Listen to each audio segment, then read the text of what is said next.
അങ്ങനെ ഇന്ന് രാവിലെ ഞാൻ നിങ്ങളുടെ മുന്നിലേക്ക് എന്ത് എത്തിക്കുമെന്ന് ചിന്തിച്ചപ്പോഴാണ് നമ്മുടെ സ്വന്തം ഒറ്റപ്പാലംകാരുടെ കോടതി പറമ്പിലേക്കൊന്ന് പോകാമെന്ന് വിചാരിച്ചു. അപ്പോൾ നേരെ നമ്മൾ വണ്ടി എടുത്ത് നേരെ അവിടേക്ക് എത്തിയിട്ടോ.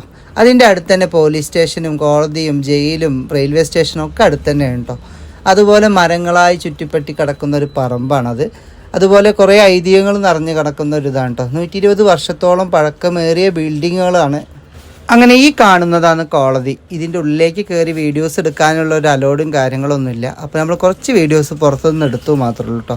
അപ്പോൾ ഇതിൻ്റെ കൂടുതൽ ഡീറ്റെയിൽ കാര്യങ്ങളൊക്കെ അറിയുന്ന ഒരാൾ നമ്മുടെ അടുത്തുണ്ട്. അങ്ങനെ ഒത്തിരി ഇഷ്ടമാണ് എനിക്ക് ഈ കോടതി പറമ്പ് കേട്ടോ. അവിടെ പോയി ഇരിക്കുമ്പോൾ തന്നെ പ്രത്യേക എനർജിയും കാര്യങ്ങളൊക്കെയാണ്. അപ്പോൾ നിങ്ങൾ ഒറ്റപ്പാലംകാരെ എത്ര ആൾക്കാർ അവിടെ പോയിട്ടുണ്ടെങ്കിൽ ഒന്ന് കമൻറ്റ് ചെയ്യുക, അതുപോലെ ലൈക്ക് ചെയ്യുക, കമൻറ്റ് ചെയ്യണം കേട്ടോ, മറക്കരുത്. ഇതിൻ്റെ ഫുൾ ഡീറ്റെയിൽ അറിയുന്ന ഒരാൾ നമ്മുടെ അടുത്തുണ്ട്. ആളെടുത്ത് നമുക്ക് ചോദിച്ച് നോക്കാം. ഇപ്പോൾ നമ്മുടെ ഈ ഒറ്റപ്പാലം കോടതി പറമ്പിനെ കുറിച്ച് കൂടുതൽ ഡീറ്റെയിൽ അറിയുന്ന ഒരാളുണ്ട് നമ്മുടെ. അപ്പോൾ ബാലകൃഷ്ണേട്ടൻ്റെ അടുത്ത് നമുക്കൊന്ന് പോവാം. കുറേ കാര്യങ്ങൾ നമുക്ക് അറിയില്ല. അപ്പോൾ സാറോട് നമുക്ക് ചോദിക്കാം. ഏകദേശം 120 കൊല്ലമായി ഈ ബിൽഡിങ് വന്നിട്ട്. 115 കൊല്ലമായി കോടതി ബിൽഡിങ് വന്നിട്ട് ഓപ്പണായിട്ട്. അതിൻ്റെ മെറ്റീരിയൽസൊക്കെ സൂക്ഷിക്കാൻ വേണ്ടിയിട്ടാണ് ഇത് ഈ കാണുന്ന ബിൽഡിങ്, ഇപ്പോഴത്തെ വക്കീൽ മുറി. പിന്നെ അത് ബിൽഡിങ് കഴിഞ്ഞതിന് ശേഷം വക്കീൽ മുറി ആയിട്ട് സർക്കാരിന് ഗവൺമെൻറ് നിശ്ചയിച്ചിട്ടുണ്ട്.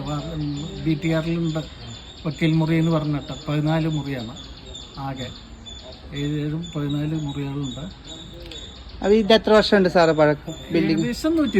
ഏകദേശം 120. ഈ മുറികളൊക്കെ ഞങ്ങൾ കാലകാലങ്ങളിൽ മെയിൻറ്റെയിൻ ചെയ്തു പോയിട്ടുണ്ട്. മെയിൻ്റനൻസ് വേണ്ട, അത്യാവശ്യം മെയിൻ്റനൻസ് ഒക്കെ ചെയ്തിട്ട് നിലനിർത്തി വരുന്നത്. ഓക്കെ, സന്തോഷം.